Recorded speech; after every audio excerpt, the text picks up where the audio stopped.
Last fall I sent out, in September I sent out some feelers to all the West Side public and parochial grade schools asking them if we did a community service project, what would the kids like us to do?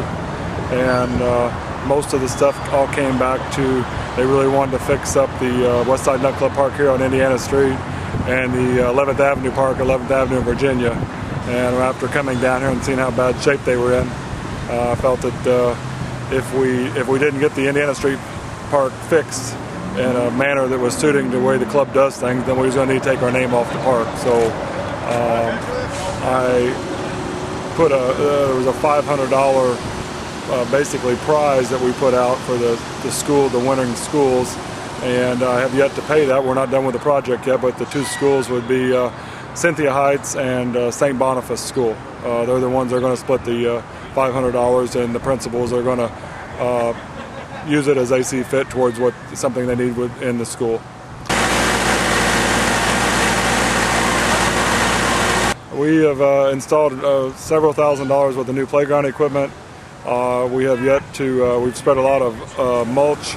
We're putting in new basketball goals, 5 of them, new baseball backstop, 9 new park benches. The existing benches we have refurbished, new fencing along the Lloyd Expressway with gates so the kids can't run out in the middle of the street, and just a general spruce up of the park to make it look the way we would like it to look and make it a little bit more kid-friendly.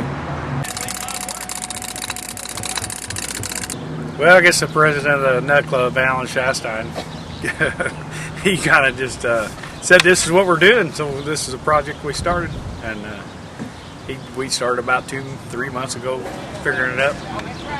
And KAF, most of you know him by Keith Frank, did a nice big drawing of it, and we had to take it in front of the Parks Board, do all that, and then got their okay, and then we started mounting all this equipment. After we found out we could save some money, then we went ahead and made the basketball court bigger and got rid of the swamp hole, all the water problems, and I think it's going to be really nice for the kids down here now.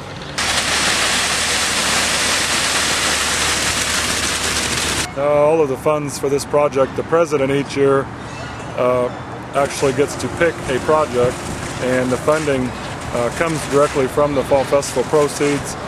We establish a budget each January approved by the board of directors. The president comes up with a budget number, and then it goes to the general membership and approval of the general membership in the first business meeting of January. So this project here, we budgeted $25,000, and we're going to be on budget.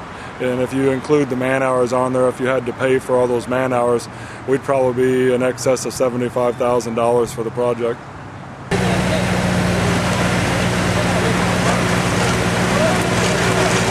The mayor actually got his blessing for this in January after I got the budget approved, and I called Jonathan, and Jonathan's an honorary member of the Nut Club, and told him what we wanted to do. He was just overwhelmed by the prints that we had drawn up and what we wanted to do, and it's something that really the club's doing something that the city really couldn't pull off in a one-day time span, and they'd have a hard time finding the money. And I appreciate working with Dan Schall and Glenn Boberg with the Parks Department. They were very gracious in donating the mulch and the border material, which was several $1,000s they had in stock, so we didn't have to purchase that. I never realized how many kids came out here until I got all the feelers back in the fall. I played here when I was a kid. It was because we lived in the neighborhood. But there's still a tremendous amount of people that want to use it. And it's a beautiful park, and it's an asset to the West Side and to the city as a whole, along with 11th Avenue Park, with us putting new basketball court down there and a few new playgrounds equipment. We did add a sand volleyball court. I hope that is used, and hope they get a lot of years out of this yet.